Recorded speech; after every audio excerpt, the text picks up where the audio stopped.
Are you ready to unlock growth, build resilience, and confidently take the next step in leadership, career, and faith? Welcome to The Next Move. I'm Orvin Kimbrough, a CEO, author, and leader with a passion for helping people and organizations thrive.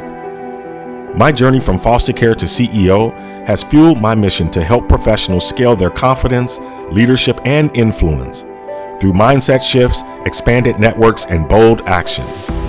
Each week, I'll share reflections ripped straight from my blog to inspire and empower you with actionable insights. Let's get started and make your next move your best move. Welcome to The Next Move, where we explore reflections on faith, leadership, and personal growth to help you move forward with purpose.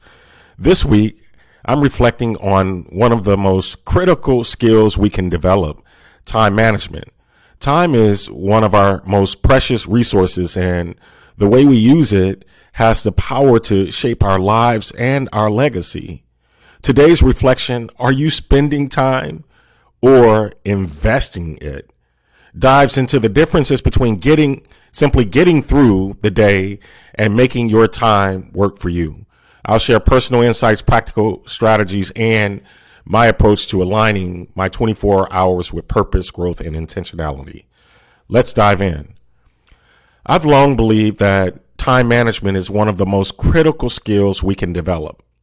And over the years, I've often said, I won't judge how you spend your time if you don't judge how I invest mine. Did you catch that?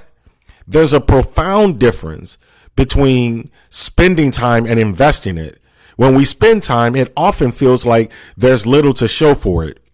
Think about those moments when you force yourself to take a break, but never truly relax. Your mind spins with everything you're not doing, and instead of feeling rested, you emerge anxious and overwhelmed. But when you invest time, the return feels different. Even during rest, there's value. Renewed energy, sharper clarity, or fresh ideas that set you up for future wins. With spending, you get temporary relief. With investing, you gain momentum and growth. So this is how I approach time. I'm both creative and methodical. I keep running lists across every area of my life.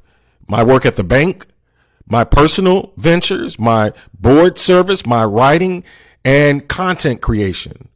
Every day, I revisit and update these lists. This isn't just a productivity hack. It keeps me aligned with the goals that drive me. I view my work at the bank as my foundation. It's how I eat. It's how I thrive, and something I'm deeply passionate about. But beyond that, I pursue board service. I pursue business projects and personal growth opportunities that stretch my thinking and expand my network. I stay intentional about aligning my interests. I look for ways to sit at the intersection of pursuits, pulling insights from one area and applying them to another. That's where I find the most value. For example, one of my goals is to increase board diversity. This goal informs my roles across various boards, including as the chair of the board of Midwest Bank Center, as an advisory board member of a construction company, as a board member of a publicly traded company, as a commissioner with the Federal Reserve or the National Academy of Medicine, as a servant and partner to many human service and education organizations. The more I learn, the better I lead. And while I gain insight, I share those lessons across social media, my blog, and throughout my conversations. In essence, everything feeds into everything else. This is what I mean by sitting at the intersection. I intentionally position myself to extract the most juice from every squeeze. How I structure my 24 hours. I call this a work to personal growth ratio. We all get the same 24 hours. The difference is in how we use them. Here's a breakdown of how I manage my time. I sleep generally 4 to 6 hours a day. I work generally 12 to 16 hours a day, depending on the day. I do have some downtime, but I'm even intentional about that. I'm rarely idle. I'm reading, I'm writing, I'm creating, or spending meaningful time with others. Even during downtime, I ask myself this simple question. Is this an investment in my well-being? Is it an investment in my relationships or my growth? On vacations, I follow an 80-20 rule. 80% of my time is for personal business projects. 20% is for bank work, because even on vacation, I'm not fully on vacation. During the work week, the ratio flips. Remember, I work every day, 12 to 16 hours a day. This is what makes me tick, and it may be different for you. During the work week, I work 80% on bank work, 20% on personal growth and projects, 12 to 16 hours a day. Weekends, however, are focused heavily on personal projects, strategic thinking, and recharging, allowing space for reflection and planning for the week ahead. Here's the real cost of time management. Most people sleep 8 to 10 hours a day, work another 8, and fill the rest with TV, socializing, or hobbies. And that's fine. Everyone's priorities are different. But for me, time is an asset. I'm not willing to squander it. I balance meaningful work, family, and personal growth.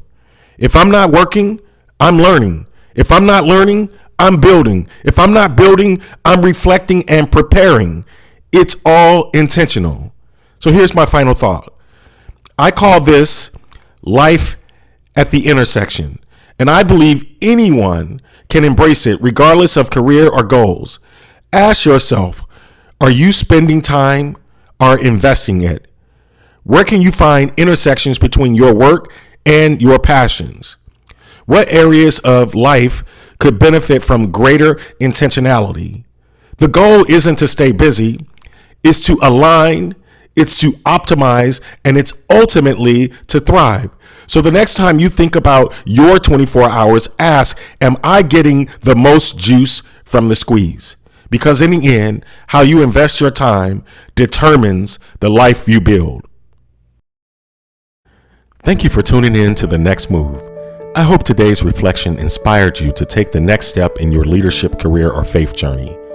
If this episode resonated with you, share it with someone who might need a little encouragement this week.